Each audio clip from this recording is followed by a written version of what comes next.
عبد الملک بن مروان سے پوچھا گیا سب سے افضل انسان کون ہے؟ کہنے لگے جو قدرت کے باوجود تواضع اختیار کرے اور جو رغبت کے باوجود زہد اختیار کرے اور طاقت کے باوجود انتقام نہ لے۔ زیاد نمیری رحمۃ اللہ علیہ نے کہا جو زاہد تواضع نہیں کرتا اس کی مثال بے پھل درخت کی سی ہے۔ یعنی بڑا زاہد بنتا ہے لیکن تواضع ہی نہیں ہے، کوئی فائدہ نہیں ہے اس کا۔ مالک بن دینار رحمۃ اللہ نے فرمایا اگر مسجد کے دروازے میں آ کر کوئی یہ آواز لگائے سب سے بدترین آدمی باہر نکلے تو میں سب سے پہلے نکلوں گا۔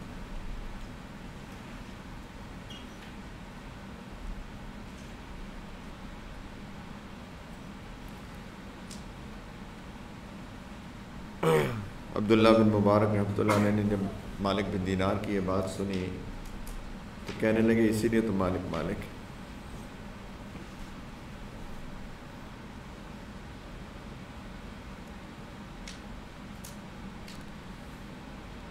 فضیل رحمۃ اللہ علیہ نے فرمایا جس نے بڑائی کو طلب کیا وہ کبھی کامیاب نہیں ہوگا۔ ابو یزید رحمۃ اللہ نے فرمایا جو شخص لوگوں میں سے کسی کو اپنے سے برا سمجھتا ہے وہ متکبر ہے۔ کسی نے کہا پھر متواضع کب بنے گا؟ فرمایا جب اپنے آپ کو کوئی حیثیت مقام اور اہمیت نہ دے، یہ ہے تواضع۔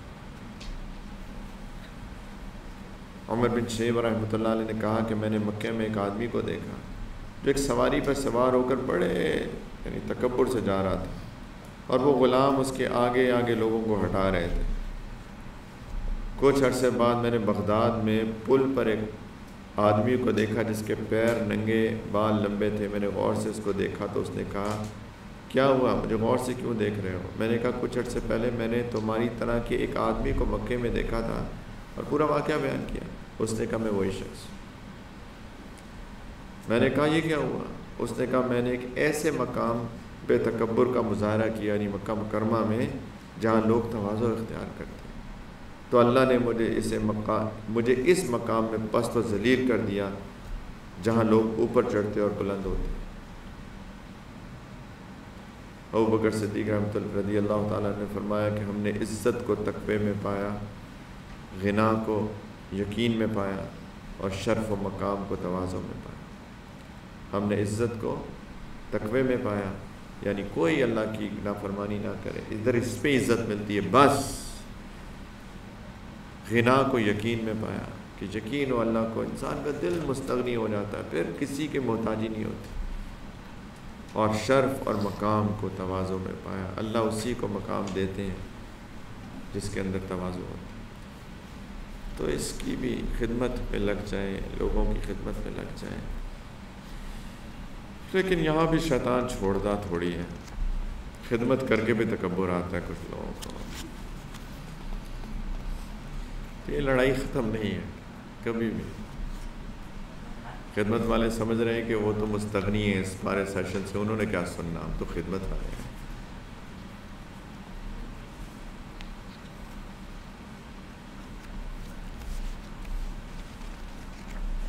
ان میں سے مخلص وہی ہوگا جو بعد میں کہے گا میرے یہ سیشن مس ہو گئے تو میں ریکارڈنگ سن لوں، وہی ہے مخلص، ورنہ وہ بھی شیطان کے ایک ادھر سے اور ایک ادھر سے شکار ہے۔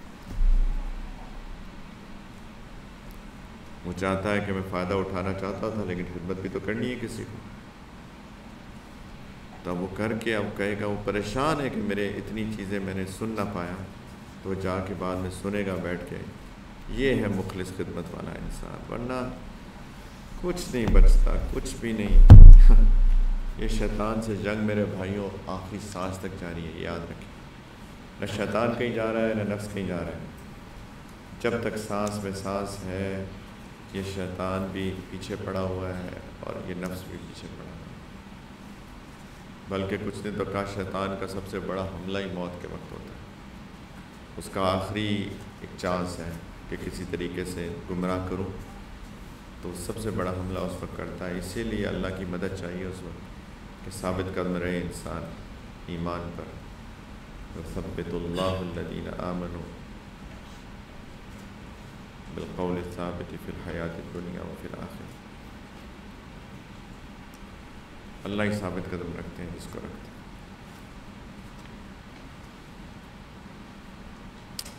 تو میرے بھائیوں محنت کریں، اللہ کرے کہ کوئی بات سمجھ میں آئی ہو۔ بلا وجہ کا وقت ضائع کرنا بالکل مقصود نہیں تھا، میرا بھی قیمتی وقت ہے، آپ کا بھی قیمتی ہے۔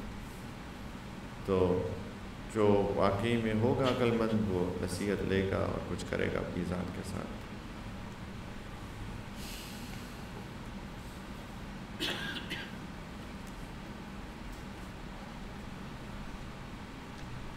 بس اپنے نفس کے تزکیے میں لگ جائیں، اپنے اخلاق پہ محنت کریں، لوگوں کے لیے راحت بنے، رحمت بنے، زحمت نہ بنے۔ الراحمون یرحمہم الرحمن ارحموا من فی الارض یرحمکم من فی السماء۔ اللہ کی رحمت آتی ان کے لیے جو لوگوں کے لیے رحمت بنتے ہیں۔ تم دنیا زمین والوں پہ رحم کرو، آسمان والا تم پہ رحم کرے، لوگوں کے لیے رحمت بنے، نرم ہو جائیں، اپنی بیوی کے لیے، اپنی اولاد کے لیے، اپنے والدین کے لیے، اپنے گھر والوں کے لیے، اپنے عزیز اقارب کے لیے، رشتہ داروں کے لیے، اپنے ساتھیوں کے لیے محبت کا جذبہ ہو، درگزر کا، معاف کرنے کا، دل کے اندر کینہ، بغض سب نکال دیں، جیو اور جینے دو کے اصول پہ عمل کریں، زندگی اچھی ہو جائے گی انشاءاللہ سب کے لیے، ہمارے لیے بھی، لوگوں کے لیے، گھر جنت بنیں گے، محبتیں ہوں گی۔ ورنہ تو جو حال ہے اللہ کی پناہ، اللہ کی پناہ، نہ والدین اولاد کی عزت کرتی ہے، نہ اولاد والدین کی عزت کرتی ہے، نہ شوہر بیوی کی کرتا ہے، نہ بیوی شوہر کی کرتی ہے، کھچڑی بنی ہوئی ہے گھروں میں، اور یہ ہر تیسرے گھر کی دوسرے گھر کی کہانی، اپنی ہاتھ سے خود ہی خسرت دنیا والآخرہ، دنیا کا بھی نقصان، آخرت کا بھی نقصان۔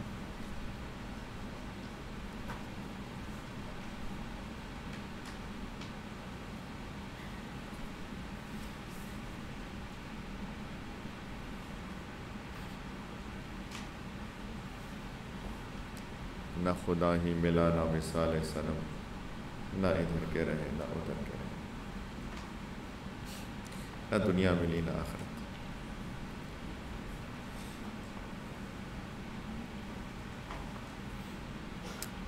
تو بھائیوں کچھ عقل کر لیں، میں بھی کر لوں، آپ بھی کر لیں انشاءاللہ۔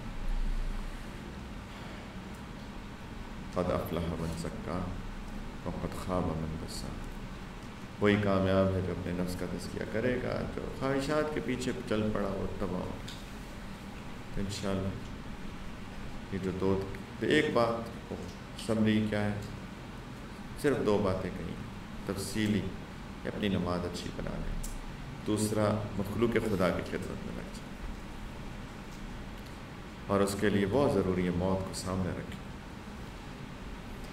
بالکل کبھی بھی آ سکتا، کبھی بھی آ سکتا، کبھی موت کے آثار آنے شروع ہو جائیں نا، پریشانی نہیں، اچھی امید اللہ سے لگا کے بیٹھ جائیں گے، وہ کر سکتا تھا اللہ کیا نہیں کیا جتنا کرنا چاہیے تھا، لیکن کیا کریں، اب کیا کریں، اللہ رحمت کی امید۔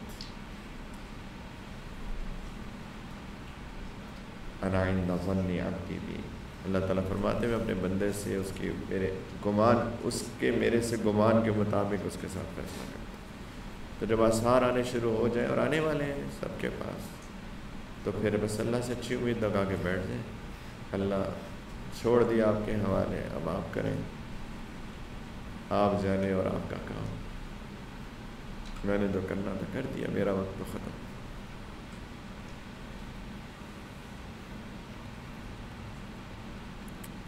تو بس 3 ٹیک ہوم پوائنٹس ہیں،